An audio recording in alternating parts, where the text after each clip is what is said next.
Now take a deep breath and come in close, because this isn't just another crime story. It's a deeply personal nightmare. And I want you to feel it the way the people in this story felt it. Imagine this: a quiet suburban neighborhood, perfectly trimmed hedges, friendly waves from neighbors, and behind one of those doors, a home with two young kids, a hardworking mother, and a husband who, on the surface, seemed loving, dependable, and calm. His name is Mark Talbot. Mid-30s, software engineer, deeply private. Too private, some might say. And his wife, Elena, schoolteacher, beloved by her students, always smiling, always the first to show up for a bake sale or a PTA meeting. They look like the kind of couple you'd see in a picture frame at a department store. But you know how they say you never really know what goes on behind closed doors? This case is the reason people say that. In the beginning, no one suspected a thing. Life went on as usual. But it was Elena's sudden disappearance that cracked everything open. One morning, she just didn't show up to work. Her phone went straight to voicemail. Her friends tried texting her, calling her, even stopping by the house, no answer. That very evening, Mark calmly reported her missing, telling police she left after an argument and never came back. He said she was under a lot of stress, possibly depressed, maybe she needed space. It sounded reasonable, until the details stopped adding up. Friends said Elena was happy and planning a surprise birthday party for her youngest child. Coworkers said she was cheerful the day before, no signs of distress. And then came the moment that shifted the tone of the investigation entirely. A detective, doing a routine sweep of the couple's home, found something behind the bookshelf in Mark's office. A tiny red light, almost invisible unless you knew where to look. A hidden camera, wired into a backup hard drive tucked neatly in the ceiling vent. That's where the real story begins. See, this wasn't just a surveillance camera. This wasn't to catch a burglar or watch over the kids. This was something different, something intentional. And what that footage showed changed the case completely. But before we go there, before we get to what was actually caught on tape, I want you to really think about something. What would make a man record his own home in secret? Was he scared of something? Was he trying to protect himself? Or hide something sinister? I want you to ask yourself that as we dive deeper, because this case isn't just about murder. It's about manipulation, obsession, and the terrifying lengths some people go to maintain control. It's about gaslighting on a level you wouldn't believe, psychological abuse that leaves no bruises, and how people can smile to your face while planning something you'd never expect. This case touches on the dark underbelly of what some call normal relationships. And that's why it matters. I'm telling you this not as just another storyteller, but as someone who wants you to see through the illusion. Because the clues were always there. The cameras, the controlled routines, the missing diary entries. Elena had been trying to say something for months, but no one was really listening. Until now. Until you. Because what's about to unfold is more than just a true crime mystery.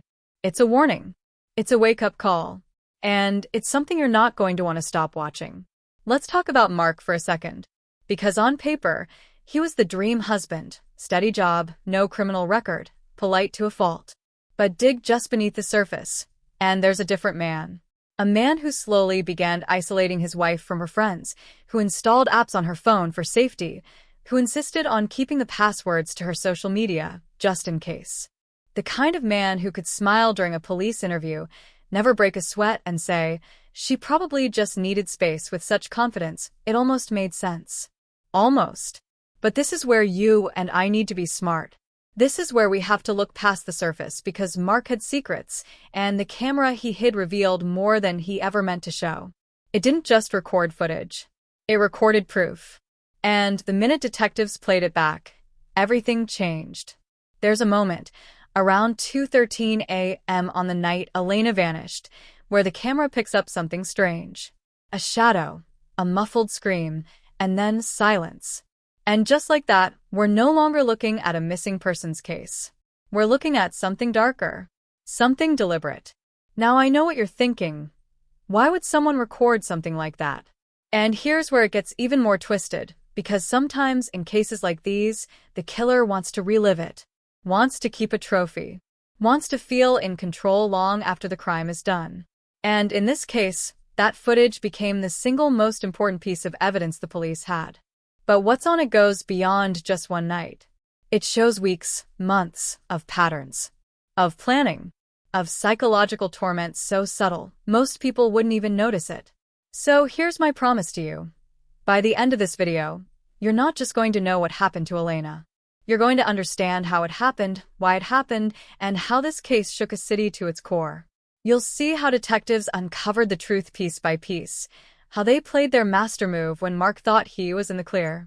And you'll walk away with a story that's going to stay with you long after the screen goes dark. I want you to pay attention to every detail because the clues are hidden in plain sight. And if you've ever wondered how ordinary people end up involved in extraordinary crimes, this is the case you've been waiting for. But before we get to the footage, before we break down what was caught on camera in the early hours of that quiet night, there's one more detail you need to know. One piece of evidence the police didn't release to the public. One piece that connects everything together. And once you hear it, once you see it, you'll understand why this case turned from a disappearance into a nationwide headline. So stay with me, because what happens next will leave you speechless. In the weeks leading up to Elena's disappearance, something in the atmosphere of the Talbot home had undeniably shifted. Friends noticed it first, although they didn't realize the full weight of what they were seeing at the time. Elena, who used to be so vibrant, so deeply engaged in every moment, whether it was picking up her kids from school or planning themed dinners just for fun, began to dim. Her texts grew shorter. She canceled more outings than she attended. At first, those closest to her chalked it up to exhaustion, maybe the normal fatigue of juggling motherhood, marriage, and a full-time teaching job. But in hindsight, the signs were far more ominous. She had started confiding small things to a friend at work, nothing dramatic, just a lingering sense that someone was always watching her, a vague unease in her own home. She never pointed a finger, never said Mark's name outright. But there was something behind her eyes in those last few weeks, a quiet dread, like she was constantly bracing for something she couldn't explain. Mark, on the other hand, seemed to be doing just fine. Maybe too fine. Co-workers at his tech firm described him as focused, meticulous, never late. Not the kind of guy who'd raise any red flags. He kept to himself, didn't mix much with the others, and always left at exactly 5:30. A few pointed to Elena's ex-boyfriend, a man named Jacob Carr who'd recently moved back into town after years away. They dated back in college, long before Elena met Mark, but word was they had recently reconnected, purely innocent, according to her friends. A couple of texts, maybe a coffee one afternoon, nothing more. But in a town like this, whispers turn into suspicions fast. Jacob had always had a bit of a rebellious streak. Tattoos. A rough patch with the law in his 20s. And let's face it, people love to point fingers at someone with a history. He claimed he hadn't seen Elena in weeks, and his alibi checked out. Still, his name kept floating around. One neighbor said they saw his car parked a few blocks away from the Talbots' home the night Elena disappeared. But no camera, no footage, no solid proof. Just hearsay. And yet it lingered. Then there was Elena's sister, Brianna, who was never particularly fond of Mark. She was one of the few people who voiced her suspicions early on, even before the camera was discovered. She said something about him always rubbed her the wrong way. That he had a way of turning every conversation into a subtle interrogation. That he isolated Elena more and more after they got married. But even she admitted that she never imagined it would go this far. Brianna told detectives about a disturbing conversation she had with Elena just days before she vanished. How Elena had started hiding money in a separate account, just in case she needed to leave quickly. That little detail painted a very different picture of their so-called perfect marriage. And suddenly, the pieces started to fall in a way that felt much darker. Still, there were contradictions. People who claimed they saw Elena driving alone late at night a day after she'd already been reported missing. A woman who came forward saying she spoke to Elena at a gas station miles out of town, only to later admit she could have mistaken her for someone else. The search grew wider, the leads more confusing, and the community more desperate. Meanwhile, Mark kept playing the role of the calm, grieving husband, doing interviews with just the right amount of emotion, wiping tears at the right moments, urging anyone with information to come forward. But the police were no longer buying the act, especially not after they analyzed the footage from that hidden camera.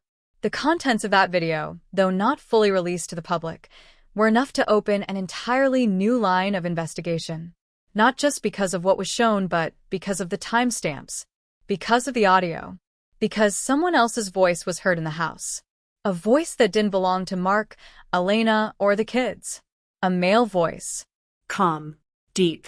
Talking casually in the early hours of the morning, long after Mark claimed he was asleep. And just like that, the case was no longer as clear-cut as it seemed. Because if Mark wasn't alone, who else was involved? This revelation pulled the detectives in a new direction.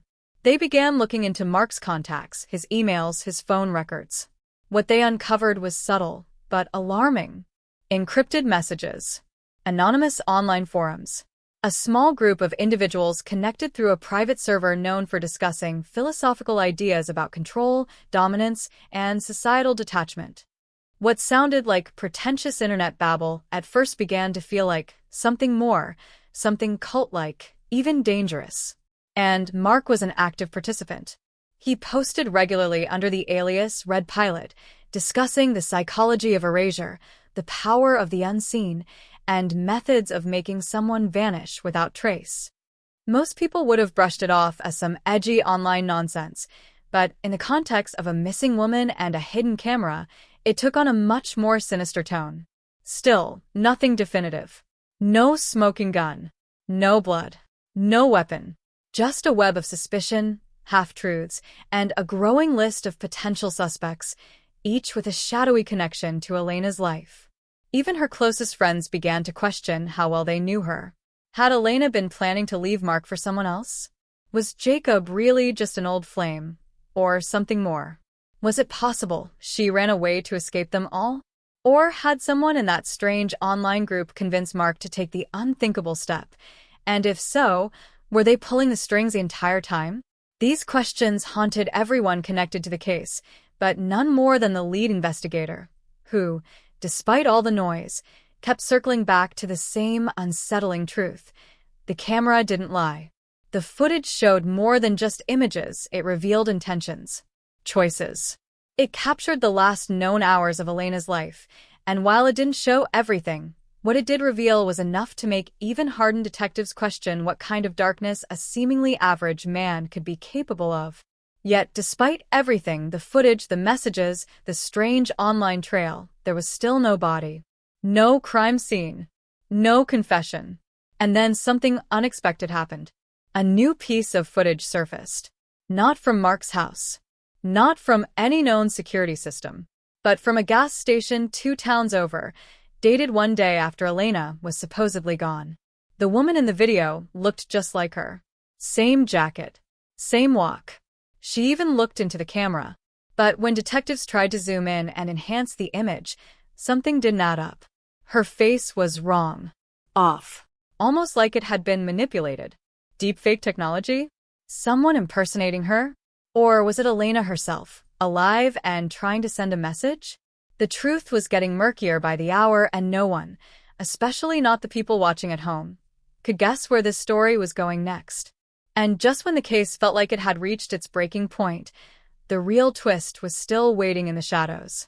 You said, a minor argument about their finances around 8:30. Elena left to run errands and never returned. No shouting, no big fight. Just a normal day that turned into a nightmare. But investigators, trained to catch what others overlook, noticed something off about Mark's story. It wasn't just what he said, it was what he didn't say. He never asked the detectives what they'd found. Never showed any real panic. Never once asked to join the search. Just a quiet, contained man, answering questions like he'd practiced for them. The neighborhood, once peaceful and ordinary, was suddenly full of whispers, rumors. It was as if he had somewhere to be, something else that demanded his time and attention. When questioned after Elena vanished, he gave a neat timeline of their final day together. Breakfast at 7 a.m. Just when detectives felt they were closing in on the truth, as if the tangled threads were finally beginning to weave into a clear picture, something unexpected and deeply unsettling derailed their progress. The hard drive that contained the full raw footage from the hidden camera, the very thing that could confirm timelines, voices, and movements down to the second, suddenly went missing from the evidence room. Gone. No signs of forced entry, no indication that it had been misplaced. It had simply vanished, right out of the chain of custody, as if someone had reached into the heart of the investigation and pulled out its pulse. Internally, the department launched a quiet inquiry, practically inseparable for a few years. But something happened between them that caused a sudden and total break in their friendship. There were whispers, nothing official, about a failed business venture, missing money, and a court case that never made it to trial. Darren had all but disappeared after graduation, and no one had heard from him in over a decade. But his name suddenly resurfaced, buried in an encrypted folder recovered from Mark's computer. Just one document, a contract of sorts, and signed, with Darren's name listed under the title, Beneficiary of Contingency Plan. No one knew what it meant, but the term contingency plan sent chills down everyone's spine. As the investigation expanded, something about Darren started to look increasingly suspicious. His digital footprint was almost non-existent. No social media, no tax records for the past 5 years, and a phone number registered under a dummy corporation in Delaware. It was as if the man had made a career out of vanishing. But one officer, following a gut instinct, tracked down a storage unit rented under Darren's alias outside of Cincinnati. What they found inside cracked the case wide open again, boxes filled with old surveillance equipment, detailed notes referencing psychological manipulation, and a wall-sized blueprint of the Talbot home, complete with notations about camera angles, soundproofing, and structural weak points. And in the corner of that room, marked with a red X, was a printed photo of Elena, smiling, taken from what looked like a zoom lens. Suddenly, it wasn't just about Mark anymore. Attached was a blurry still image from the lost footage, an angle the team hadn't seen before, showing someone standing just outside the frame, wearing gloves and holding something metallic. The image couldn't be verified. No timestamp, no identifying features, nothing to prove it was real. But its very existence raised a terrifying possibility. Someone else had access to the hidden camera's feed. Someone who may have been watching long before Elena ever disappeared. And the implications of that changed everything. Was this a one-man crime? Or was Mark just a pawn in something far more calculated? Adding to the confusion, a former coworker of Elena's came forward with something she had kept quiet about for months. She said Elena once confided in her about finding strange emails in Mark's inbox. Not from another woman, but from someone using a fake name, sending cryptic instructions. At the time, Elena thought it might be work-related, maybe a project he wasn't allowed to talk about. But her coworker remembered the way she spoke about it. Nervous, almost paranoid. Elena had even joked, darkly, that if anything ever happened to her, those emails might be a good place to start. The problem? When investigators got a warrant and searched Mark's email, those messages were nowhere to be found. Deleted. Wiped clean. But there was evidence, buried in the metadata, that the emails had existed. Dozens of them, sent over the course of several months. All erased just days before Elena went missing. And then came the biggest crack in the narrative, a name from Mark's past that hadn't surfaced until now, his old college roommate, Darren Lacey. According to university records and a few old social media posts, the two had been close. But no one wanted to admit it out loud. Someone with access, someone trusted, had either made a critical error or, more disturbingly, was actively trying to bury the truth. And with that, the detectives lost their strongest piece of leverage against Mark Talbot. What remained were clips and fragments they'd already reviewed, but the real power, the full timeline, the uncut audio, the metadata, was gone. It was a move that left seasoned investigators stunned and the lead detective, who had grown personally invested in the case, angrier than he'd ever been in his career. Around the same time, an anonymous email landed in the inbox of one of the officers working the case. No subject line, just a short, cold message. Stop digging. You don't know who you're dealing with. Yet, despite the mounting evidence and disturbing connections, Mark continued to insist on his innocence. Through his lawyer, he claimed to be a victim, manipulated by Darren, unaware of the camera, and completely in the dark about the storage unit. But detectives couldn't shake the feeling that he was holding something back, something critical, especially when another twist hit the case like a hammer.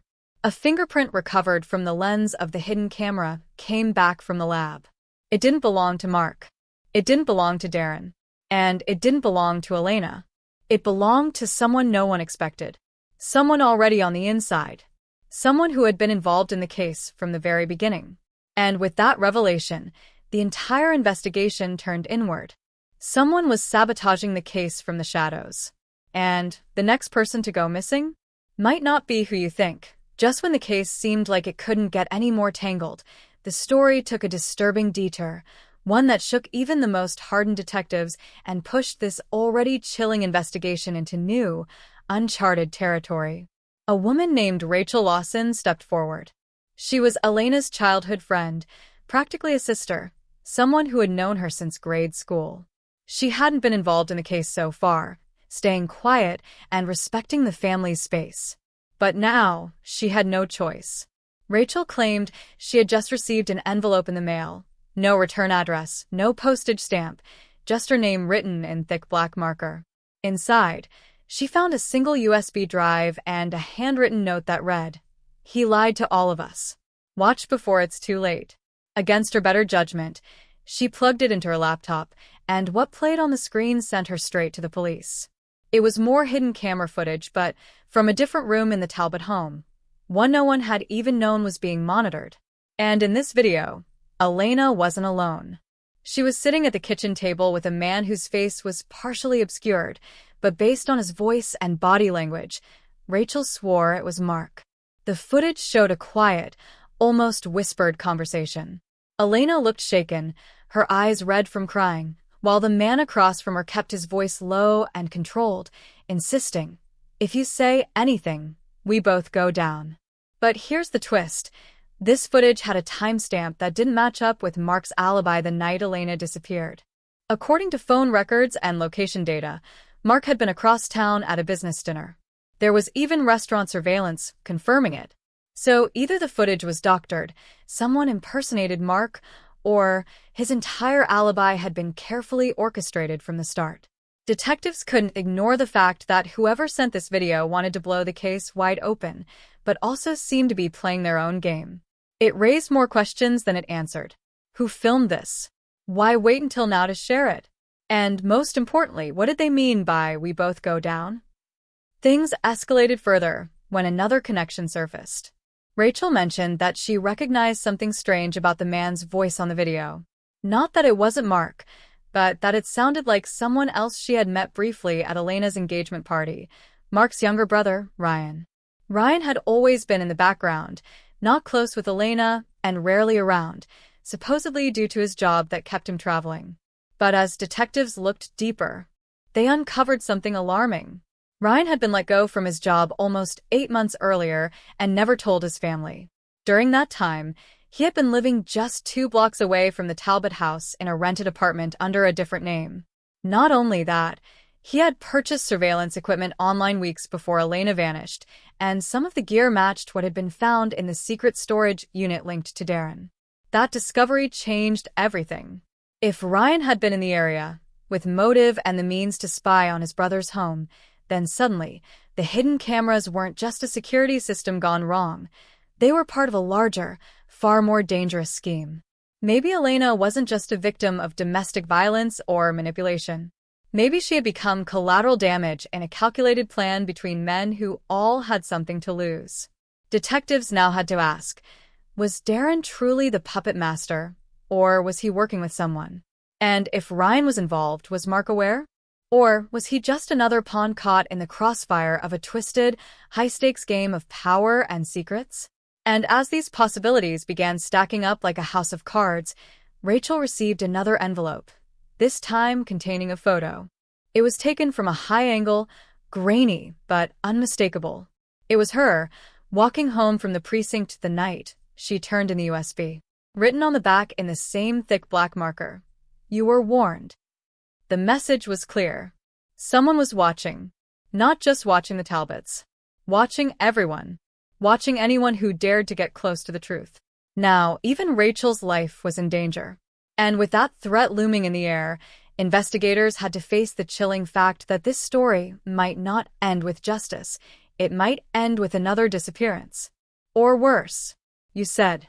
Claire Redding had been in law enforcement long enough to know when something wasn't adding up, but this case, this twisted labyrinth of deception, was starting to feel personal in a way that clawed into her every waking hour.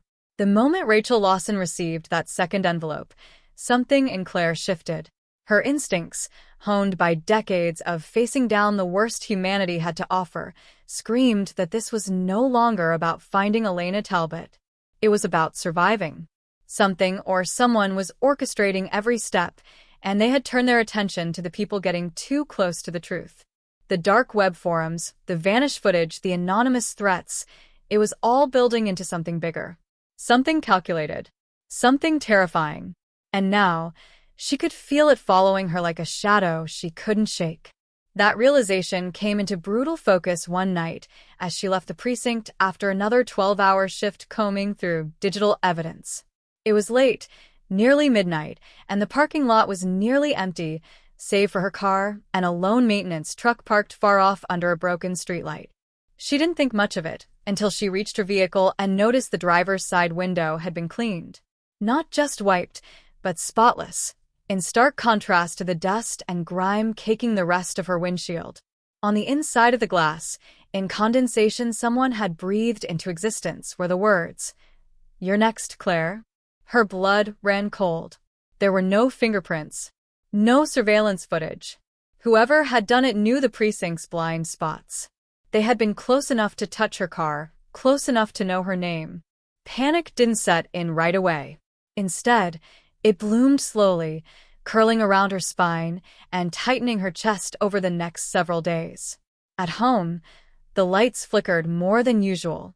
Her security system tripped twice for no identifiable reason. She started to hear noises outside her house at night. Soft crunches on gravel, car engines that idled just a second too long. One morning, she found her front door slightly ajar. No signs of forced entry. Nothing stolen. But something had changed. The framed photo of her daughter on the mantel had been turned backward. She hadn't told anyone, not even her partner, about the threats. She was scared, yes, but more than that, she was angry. Someone was playing with her. And worse, they were good at it. Too good. When Rachel stopped responding to texts and missed a scheduled follow-up interview, Claire's fear cracked into full-blown dread. She drove straight to Rachel's apartment, pounding on the door until her knuckles went numb. No answer. She called the building manager, who reluctantly opened the door, citing concern from other tenants about a strange smell. What they found inside nearly broke Claire. The apartment was in disarray, but not the kind that comes from a break-in. No signs of struggle. No blood. No forced entry. Instead, it looked like someone had simply vanished. The bed was made. The coffee maker was still warm. Rachel's phone sat on the counter, open to a text message draft that read, "Claire, I found something in the footage. I think I know who that was it." No name. No timestamp. No further clues. The laptop she'd used to view the USB was gone. Her hard drives were missing. And there, taped to her bathroom mirror, was another note in the same bold handwriting. She should have stayed quiet. The apartment reeked of ammonia. Everything had been wiped clean. Now, Claire wasn't just afraid.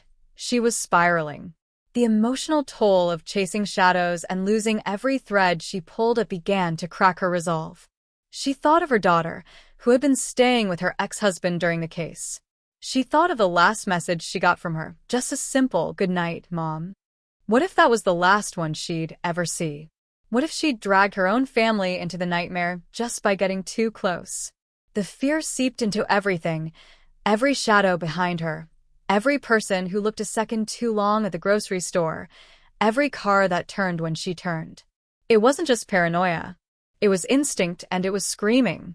But even in the chaos, one truth remained crystal clear. Someone out there was controlling the narrative. Every move Claire made, every step closer to uncovering Elena's fate, was anticipated. Evidence vanished. Witnesses went dark. Technology failed her. Even inside the precinct, she began to sense whispers behind closed doors, colleagues growing distant, guarded. She couldn't trust anyone. What if the rot had spread deeper than she'd feared? What if the reason this case felt impossible to solve wasn't because the clues were missing, but because someone on the inside was making sure the truth stayed buried? And yet, she couldn't walk away. Not now. Not after what they did to Rachel. Not with Elena's fate still uncertain. And certainly not with her own daughter possibly in danger. The stakes had shifted. This wasn't just another criminal case. This was a conspiracy designed to silence truth seekers, to erase people without a trace, to punish curiosity. And whoever was pulling the strings had only just begun. Claire's breath caught in her throat as she stared down at the series of documents now scattered across her kitchen table. Names, dates, case numbers, all leading to a coordinated pattern of disappearances, staged suicides, and closed investigations that reeked of falsified evidence. What she once believed was a single isolated incident, the mysterious death of Elena and the footage hidden in her husband's private camera, was just the tip of a deeply buried iceberg. The deeper Claire went, the more horrifying it became. These weren't random acts of violence or sloppy oversights. This was an organized effort, rooted inside the very system she had sworn to protect. Victims all connected by one chilling thread. They had gotten too close to uncovering truths meant to stay buried. And at the center of it all stood people she had trusted without question. Her phone vibrated again. Another anonymous text. This time, not a threat, just coordinates. She hesitated, then typed them into her browser. A satellite image popped up. A private facility just outside the city, listed as an abandoned logistics warehouse. But Claire had seen enough in her years as a detective to know the signs. Black site. Government-funded, but privately run. No official oversight. Off-the-books personnel. And that's when the flashbacks started to click. The night Elena died, the way Jason flinched when she mentioned the brand on the security camera, the sudden silence from internal affairs after she submitted her report. This wasn't just about covering up a domestic tragedy, it was about silencing anyone who stumbled onto something they weren't supposed to. Desperate for answers, and with no one left to trust, Claire made the call she'd been dreading. Her old mentor, retired Captain Frank Mercer, a man who'd vanished from the public eye after a mysterious resignation 5 years earlier. Frank had always warned her about the quiet corridors of the justice system, where decisions weren't made in courtrooms or precincts, but in backrooms behind locked doors. When he answered her call, there was no surprise in his voice, just regret. "You were never supposed to find this, Claire. I tried to keep you out of it." Frank confessed that the footage from Elena's home was part of an internal surveillance project, a secret initiative designed to monitor persons of interest without warrants. It was a post-9/11 program that had morphed into something monstrous, used not to protect the public, but to control narratives, eliminate whistleblowers, and fabricate criminal cases when convenient. Elena's husband had been a low-level analyst in the program, compiling data, planting bugs, manipulating case files. When he grew a conscience and attempted to expose it, he became expendable. His wife, collateral damage. Elena had discovered the camera, pieced together part of the truth, and tried to get help. But by the time Claire found her, it was already too late. Frank's final words chilled Claire to her core. They don't care who they have to erase. Once you've seen behind the curtain, you either play along or you disappear. She hung up, her hands shaking. Her world was unraveling fast. Rachel, now confirmed alive but in hiding, sent Claire a frantic voice memo revealing she'd been tracked, almost caught, and was now moving between safe houses. She warned Claire not to trust anyone from the department, not even the chief. They were all compromised, paid off, or scared silent. The same names that kept popping up in Claire's research appeared in internal rosters, sealed payroll records, and encrypted communications. Politicians, prosecutors, even federal agents. It was a national web of influence, tightly coiled and meticulously maintained. And then the final betrayal hit like a punch to the gut. Claire returned to her apartment to find Jason waiting, not in uniform, not as a friend, but as someone different. He wasn't alone. Behind him stood a man she recognized instantly from one of the corrupted files recovered off the hidden drive. Special Agent Nolan Reese, one of the architects of the surveillance program. His face had appeared in a dozen dead-end investigations and sealed testimonies. He smiled, calm, polished, like someone who knew every piece on the board. Jason didn't say a word. His silence was worse than any confession. "You've done impressive work," Nolan said, stepping forward. "But it ends now. You've seen too much. The only choice you have left is how this story finishes." Claire didn't respond. Her pulse thundered in her ears. Every part of her body screamed to run, but she stood her ground. Because if what she suspected was true, if they had eyes inside every precinct, every department database, every courtroom, then she had only one shot left. She would have to go dark. Fake her own disappearance. Find Rachel. And release everything. All of it. To the public. Because this wasn't just about Elena anymore. This was about every victim swept under the rug, every life stolen by those sworn to protect them, and every good cop who died trying to do the right thing. She knew now no one was coming to save her. And the truth? The truth was far more dangerous than she had ever imagined.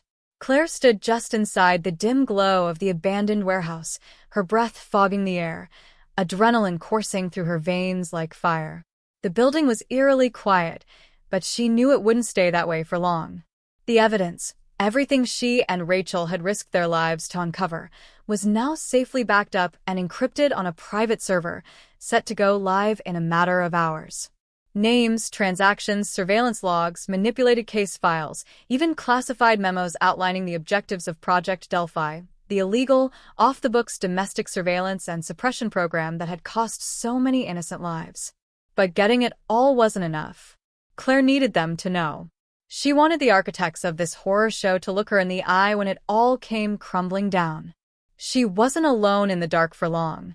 The crunch of heavy boots against shattered glass echoed from the far end of the room. Flashlights sliced through the air like prison searchlights. Nolan Reese stepped into view, flanked by armed men dressed in unmarked black tactical gear. Calm, collected, and terrifying in his composure, Nolan moved with the confidence of a man who had eliminated obstacles like Claire before. "You had a good run," he said, voice echoing through the vast space. "You were never supposed to get this far. But here you are, standing on a landmine and smiling like you've won something." Claire didn't flinch. "The world will know. Everything. You can't stop it now." Nolan smirked, as if he'd heard it all before. "You think anyone's going to care? We own the narrative, Claire. Always have. Once we scrub the leaks and spin the headlines, you'll just be another mentally unstable ex-cop who cracked under pressure." He gestured toward his men, who began spreading out, surrounding her. "And your friend Rachel? She's gone. We intercepted her an hour ago." Claire's chest tightened, but she didn't show it. Not now. Not when everything was on the line. She looked around, pretending to gauge escape routes, but she was really watching for the signal. Frank had promised her just one shot. One favor from his days in the shadows. And just before she was about to surrender, the lights in the warehouse snapped off, plunging the room into pitch-black chaos. But Claire made a silent vow that night, alone in her home, clutching the photograph of her daughter, adrenaline still burning in her veins. If they wanted her to run, they'd have to break her first. She would follow the trail, no matter how dark it got. And if she disappeared next, she'd make sure someone knew exactly where to look.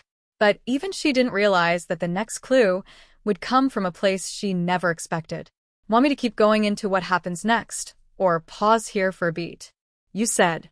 The turning point came not with a bang, but with the quiet hum of an old drive booting up, an antique-looking hard drive that had been anonymously dropped off at the front desk of the precinct with no note, no label, nothing but a piece of duct tape on top marked with Claire's name in blocky red Sharpie. At first, she hesitated, half expecting it to be a trap. But something told her this wasn't the work of the people who wanted her gone. It didn't feel like a threat. It felt like a whisper from the past, like someone was finally ready to talk. And when she plugged it in and opened the single file folder buried deep inside, her world, Everything she thought she understood about this case shattered in an instant. The folder was filled with raw, unedited video footage, long stretches of surveillance from inside Elena and Mark Talbot's home. It wasn't the same material Rachel had reviewed. This was deeper, earlier, and far more disturbing. The timestamps went back nearly 2 years. It was clear now. The hidden cameras weren't a reaction to paranoia or fear. They were part of Mark's obsession. But not just with Elena. No, what the footage revealed was something far more twisted. Mark had installed cameras in more than just the common areas. He had wired them into the bedroom, the basement, and most chilling of all, the nursery. Not just during Elena's lifetime, but after her disappearance. It was as though he was watching for her return, or watching to ensure she never came back. But the true shock didn't come from Mark's surveillance.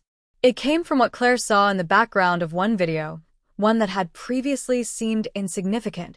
A rainy Tuesday evening, Mark seated at the kitchen table, sipping wine, staring blankly at his laptop screen. And then, from the hallway, a woman passed by the doorframe. Not Elena. Someone older.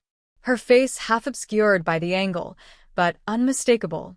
It was Claire's former captain, Rebecca Sloan. Claire's breath caught. She scrubbed backward, replaying it. Again. Again. That same slow, calculated walk, barely captured, as though she was trying not to be seen. It didn't make sense. Rebecca had retired months before the Talbot investigation had begun. She was supposed to be living off-grid in Arizona. But there she was, inside Mark Talbot's house. That was the moment everything began to tilt, like the floor beneath Claire's feet had shifted and reality cracked open. She had trusted Rebecca with everything, mentored under her, modeled her entire investigative style from her old captain's ruthless logic and calm under pressure. If she was involved, then this case wasn't about a jealous husband. It wasn't about domestic violence. It was something else. Something deeper. Something systemic.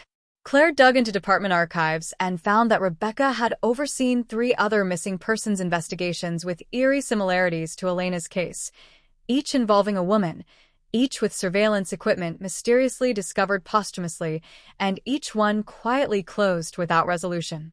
It didn't take long for the patterns to emerge. In each instance, the male partner had connections, city contracts, law enforcement relatives, political reach.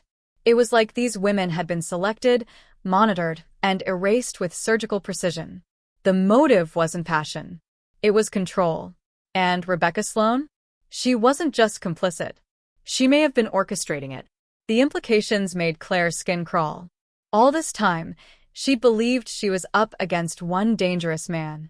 But now she was staring down a network, people with influence, power, and the ability to make entire lives disappear without consequence. What's worse, she had played right into their hands. The evidence she collected, the people she leaned on, the system she trusted, they had all been compromised from the start. You said. The rain wouldn't let up that night, not even for a second. It pounded the windows of Claire's apartment like nature itself was trying to warn her off.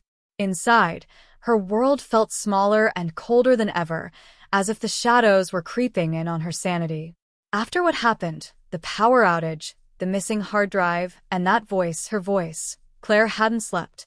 She didn't even trust her own reflection anymore. But what truly sent her spiraling wasn't the surveillance, the conspiracy, or even Rebecca's reappearance. It was the simple, terrifying realization that the person she needed to confront most, the one who may have been involved from the start, was someone she loved. Detective Jason Ward, her partner, her closest confidant, the one person she trusted blindly since her first day in the department. He was the only other person who knew about the drive before it vanished. The only one she had confided in about her suspicions regarding Rebecca. And now, pieces weren't just falling out of place, they were shattering. Jason had been acting off for weeks, brushing off her theories, urging her to let it go when the trail heated up. And the final blow came when Claire cross-referenced surveillance footage from Elena's street. A dark sedan showed up in the background of 3 separate videos, once parked outside Elena's home, once trailing her car downtown, and once idling across the street during the night she vanished. She ran the plates. Department registered. issued to none other than Detective Ward. The confrontation felt like walking a tightrope over fire. Jason showed up late to the bar where they always met for off-the-record discussions. His demeanor was calm, too calm. Claire asked about the footage. The drive. The car. And in return, he didn't flinch. He just looked at her with that same steady, unreadable expression and asked her a single question that knocked the air from her lungs. Do you really want to keep going down this road, Claire? Because once you do, there's no coming back. It wasn't a threat. It was a warning. A plea. Maybe even guilt. But in that moment, Claire saw everything differently. Jason wasn't just a partner. He was a gatekeeper. A middleman for something much larger. And now she had a choice. Keep digging, knowing it would destroy every bond she had left and possibly cost her life, or back off and let the truth rot in silence like so many others had before her. She didn't answer him that night. Instead, she walked out into the storm and let the cold soak through her bones. The silence between them was louder than any gunshot. Her mind raced with questions.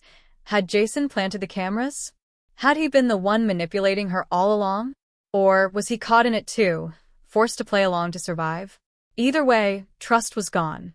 That invisible thread holding her together had snapped. And now, she was alone again, trying to chase a truth that kept slipping through her fingers. Things only got worse when she returned home. Her door was unlocked.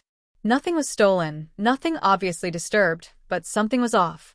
A picture frame of her and her late mother, shattered on the floor. A tiny red glowing from the corner of her smoke detector. And just as she began connecting the dots, the power at her house went out. Not a flicker. Not a surge. A clean, controlled blackout. Her laptop battery dropped from 84% to 0 in seconds. Her phone, which she'd charged before leaving the precinct, was dead. Not just turned off, wiped. The drive with the damning footage? Gone from her desk. Her front door creaked open.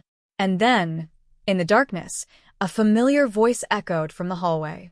I warned you, Claire. Some truths don't want to be found. It was Rebecca. The betrayal was complete. But the game? It had only just begun. Want to keep peeling this story open and see just how deep the conspiracy goes? By people who knew her routines, her habits, her weaknesses. Then came the envelope. No return address. Just a message inside, printed in bold, block letters. Next time we won't miss. She was no longer chasing shadows. The shadows were chasing her. Someone had been there, and they wanted her to know it. She was being watched. Not by strangers. And just when Claire thought she'd hit rock bottom, her phone buzzed with a restricted call. A trembling voice on the other end whispered her name, then abruptly cut off. She knew that voice. It was Rachel, the woman who had originally discovered the hidden footage in Elena's home. Rachel had gone silent weeks ago, pulled from the case and reportedly placed on mental health leave. But now it was clear, Rachel hadn't cracked under pressure. She was being silenced. Claire knew what she had to do. But at what cost? Would you risk everything you've ever known, even your own life, to expose a truth no one wants to believe? Claire just might. But the next move she makes could be her last. When the lights flickered back on, Claire rose slowly, pistol in hand, heart hammering as she faced Nolan, now disarmed and pinned against the wall. Blood stained his coat, but his eyes were still burning with venom. You have no idea what you've done, he snarled. You think this ends with me? Claire walked closer, her voice a whisper, but sharp as broken glass. No. This ends with the truth. Silence shattered under the sound of suppressed gunfire and scrambling boots. Screams echoed. Claire dropped to the floor, crawling behind a row of crates as the ambush unfolded. A second team, rogue operatives who'd turned after realizing what Delphi really was, had come through the side entrance, neutralizing Nolan's men one by one in the confusion. She pulled out the small drive from her jacket. One final backup. One click, and every shred of data would be live, mirrored across servers, public and permanent. But just as her thumb hovered over the button, Nolan laughed, low and bitter. You really think you found it all, he muttered. You're not the first to try. You're just the first one we let get this far. Before she could respond, a sharp pop echoed behind her. Pain exploded in her side. She collapsed, gasping, vision blurring. Behind her stood Jason, bleeding, beaten but alive. He held a smoking gun, trembling, eyes wide with regret. "I didn't have a choice," he choked. "They have my family. I tried to warn you. I didn't want to do this." Claire, still clutching the drive, looked up at him in stunned betrayal. The man who once stood by her side through hell had now become part of the machine. And yet, he hadn't aimed to kill her. The wound was deep but survivable. He had given her a chance. It wasn't over. From the corner of the room, a new voice rang out. Rachel, bloodied but breathing, armed and defiant. "You still have a choice, Jason," she said, stepping out of the shadows. "Do the right thing." Jason froze, torn between the life he'd been forced into and the truth he'd buried for too long. Claire saw it in his eyes. The war, the regret, the flicker of who he once was. And then, with a trembling breath, he turned the gun on Nolan. One final shot. One final reckoning. The warehouse filled with silence once more. Claire, barely conscious, finally pressed the button. The drive lit up green. The truth was out. But just before she blacked out, Rachel knelt beside her and whispered, "There's something you don't know. Nolan wasn't the one in charge." Claire's eyes widened. A new name. A deeper layer. The real puppet master was still out there. The aftermath was a blur of hospital lights, congressional hearings, leaked documents, and faces on the evening news that had once only existed in shadows. Claire survived the gunshot, though recovery was long and brutal, both physically and mentally. In the weeks that followed, the fallout from the Project Delphi exposure was seismic. Senators distanced themselves from the intelligence community, officials were forced to resign, and public outrage ignited protests in cities across the United States. Government conspiracy, deep state corruption, whistleblower hero.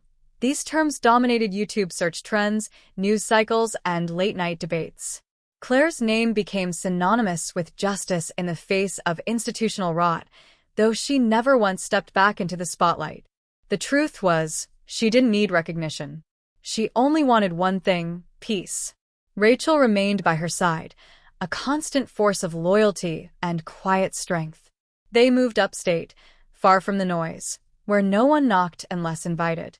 But that peace was fragile, a delicate illusion masking the scars that wouldn't fade. Jason disappeared. Some said he fled the country.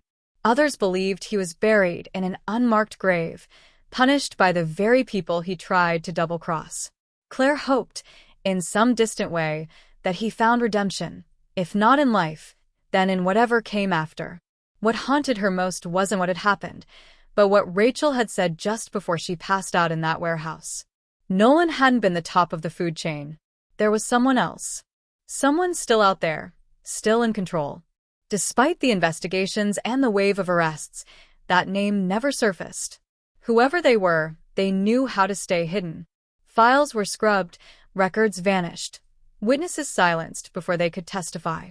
It was as if the story ended with Nolan only, because someone made sure it did. Claire sifted through every scrap of leftover intel, every dead-end trail, and even spoke to old enemies turned informants. But every time she got close, something or someone shut it down. And eventually, she made the hardest decision of all: To let it go. Years passed. The world moved on. New headlines stole the spotlight.